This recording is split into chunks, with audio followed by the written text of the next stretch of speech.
Welcome back to my channel. Nitish பத்தின உண்மை எல்லாமே ஃபேமிலியில் இருக்கிறவங்களுக்கு தெரிஞ்சு போயிடுச்சு. ஸோ அதனால ஈஸ்வரி மயங்கி விழுந்துடுறாங்க. கோபி வந்து சுதாகர் ஃபேமிலி மேல ரொம்ப கோவத்தில் இருக்கான். அங்க பாக்கியா வந்து சுதாகருக்கு கால் பண்ணி பேசிட்டு இருக்கா. என்ன நடந்துச்சு அப்படின்றத வாங்க பார்க்கலாம்.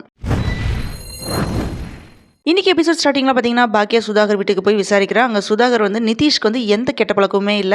அவன் ஃப்ரெண்டு எல்லாமே ஏதோ தப்பா குடிச்சிட்டு போயிருக்காங்க. அப்ப கூட இவன் இருந்தனால நிதிஷையும் வந்து போலீஸ் அரெஸ்ட் பண்ணியிருக்காங்க அப்படின்னு வந்து சொல்றான். நீங்க எதுவுமே கவலைப்படாதீங்க, இன்னைக்கு சாயங்காலத்துக்குள்ள வீட்டுக்கு வந்துருவான் அப்படின்னு வந்து சொல்றாரு. அதோட உங்க மருமகனை நீங்க நம்புறீங்களா இல்லையா அப்படின்னு கேட்கறான்.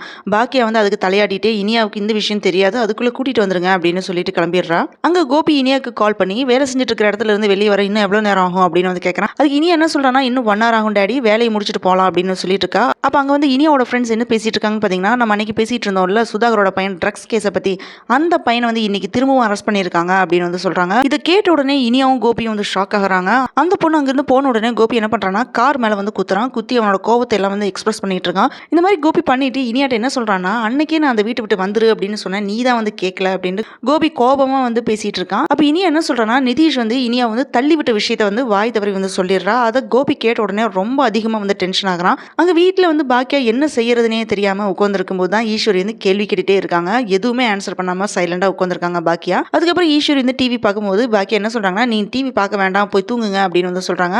அப்போன்னு பார்த்து கோபியும் இனியாவும் வீட்டுக்கு வராங்க. இன்னைக்காவது நீ வீட்டில் வந்து சொல்லிட்டு வந்திருக்கியா அப்படின்ட்டு இனியாட்ட ஈஸ்வரி வந்து கேட்கறாங்க. நீ முதல்ல உன் மாமனார் வீட்டுக்கு சொல்லு அப்படின்னு ஈஸ்வரி வந்து சொல்றாங்க. அதுக்கு கோபி என்ன சொல்றாங்கன்னா, இனி அந்த வீட்டுக்கு இனியா வந்து போக மாட்டா, இனி இதுதான் இனியாவோட வீடு அப்படின்னு சொன்ன உடனே இப்படி கோபி சொன்ன உடனே ஈஸ்வரி வந்து ஷாக் ஆகுறாங்க. அப்ப இனியா வந்து அழுதுட்டே பாக்கியா மேல சாஞ்சு அழறாங்க. நிதிஷன் அப்படின்னு சொன்ன உடனே உனக்கு எல்லாமே தெரியுமா அப்படின்னு பாக்கியா வந்து கேட்கறாங்க. உனக்கு தெரியுமா அப்படின்னு இனியா கேட்டதும் நிதிஷ் வந்து அரெஸ்ட் பண்ணதை நான் கண்ணால பார்த்தேன் அப்படின்னு பாக்கியா சொல்றாங்க. அதுக்கப்புறம் நிதிஷ் பத்தி எல்லா உண்மையுமே ஃபேமிலியில் இருக்கவங்கள்ட்ட சொன்ன உடனே ஈஸ்வரி ஷாக்கிங்ல மயக்க மட்டும் விழுந்துடுறாங்க. இப்படிதான் இன்னைக்கு வந்து எபிசோட் வந்து முடிஞ்சிருக்கு. சுதாகர் என்னமோ நல்லவனாட்ட போய் சொல்லிட்டு இருக்கான். நிதிஷ் வந்து ரொம்ப நல்லவே, அவனுக்கு ஒண்ணுமே தெரியாது அப்படின்னு வந்து சுதாகர் அப்பாவியாட்ட வந்து பாக்கியாட்ட வந்து சொல்லிட்டு இருக்கான். ஃப்ரெண்ட்ஸ் ட்ரக்ஸ் யூஸ் பண்ணும்போது கூட இருந்தனால தான் அரெஸ்ட் பண்ணிட்டு போயிட்டாங்க அப்படின்னு சொல்றான். இதையும் பாக்கியா வந்து அப்படியே நம்பிட்டு வராங்க. யார்கிட்ட எப்படி பேசினா ஒர்க் அவுட் ஆகும் அப்படின்றது வந்து நல்லா தெரிஞ்சு வச்சிருக்கான் சுதாகர்.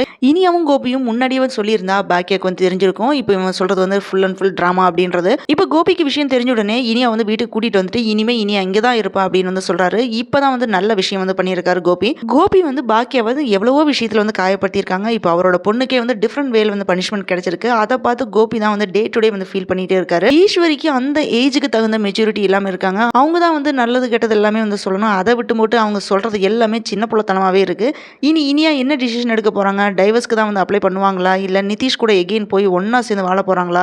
இனியா விஷயத்துல பாக்கியாவும் கோபியும் என்ன டிசிஷன் எடுக்க போறாங்க, இனி என்ன ஆகும் அப்படின்றது இனி வர எபிசோட்ல நம்ம தெரிஞ்சுக்கலாம். Thanks for joining with me. இந்த வீடியோ உங்களுக்கு பிடிச்சிருக்கும் நம்புறேன். இந்த வீடியோக்கு லைக் பண்ணுங்க, ஷேர் பண்ணுங்க, சப்ஸ்கிரைப் பண்ணுங்க. Have a great day.